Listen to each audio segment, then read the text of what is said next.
Brock Purdy was the last name called in the 2022 NFL Draft. Pick number 262, Mr. Irrelevant. And right now, he might be the most relevant quarterback in football. Think about that for a second.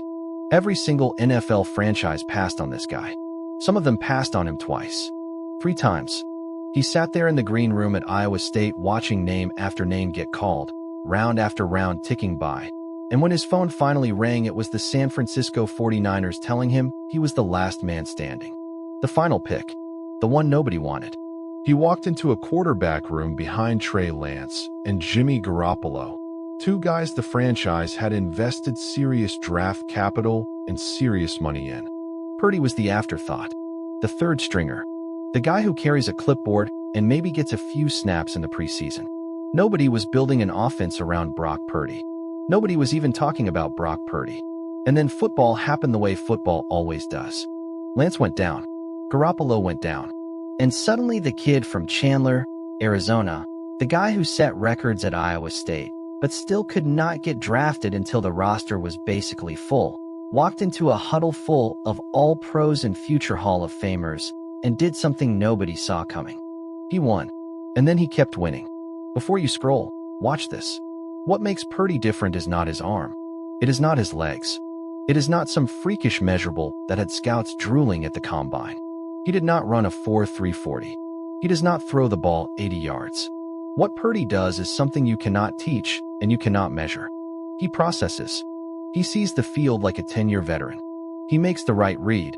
He delivers the ball on time. And he does not panic. Go back and watch his first real start in the NFL. He walked into that offense with George Kittle, Deebo Samuel, Christian McCaffrey, and Brandon Ayuk around him, and he ran Kyle Shanahan's system like he had been doing it for years. His completion percentage was absurd. His passer rating looked like a typo. And the critics said the same thing over and over. He is a system quarterback. He has too many weapons. Anyone could do what he is doing. Except no one else did. Garoppolo did not do it. Lance did not do it. Purdy did it. And the 49ers went on an absolute tear. That first playoff run was supposed to end early. A rookie quarterback, a Mr. Irrelevant, in the postseason? Come on. But Purdy carved up defenses. He led San Francisco to the NFC Championship game in his first season as a starter. He tore his UCL in that game against the Eagles, and even then, even injured, he tried to stay on the field. The kid did not want to come out. That tells you everything about who Brock Purdy is. He came back the next season and did something even more impressive.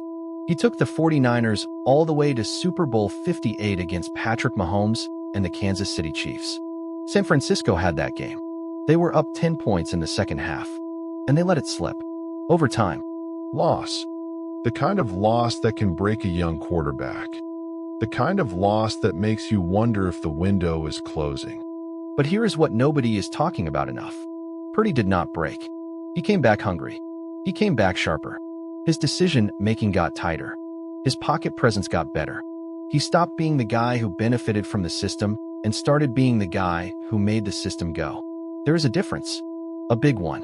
Kyle Shanahan designs one of the most creative offenses in the league, but a scheme is only as good as the person executing it, and Purdy executes at an elite level. His interception rate has been among the lowest in the NFL since he became a starter. He takes care of the football. He extends plays without being reckless. And he has that thing, that hard-to-define quality where the moment gets big and he gets calm. You see it in his eyes. You see it in the way he commands the huddle. Guys believe in him. Kittle believes in him. McCaffrey believes in him. That locker room rides with Purdy, and that matters more than any scouting report ever could. So why should you care about Purdy's run right now? Because it challenges everything we think we know about how quarterbacks are valued in the NFL. Teams tank entire seasons to draft a quarterback in the top 5. They trade away their future for the right to pick a signal caller. They hand out $200 million contracts to guys based on potential and arm talent and measurables. And meanwhile, pick 262 is out here doing what half those first-rounders cannot.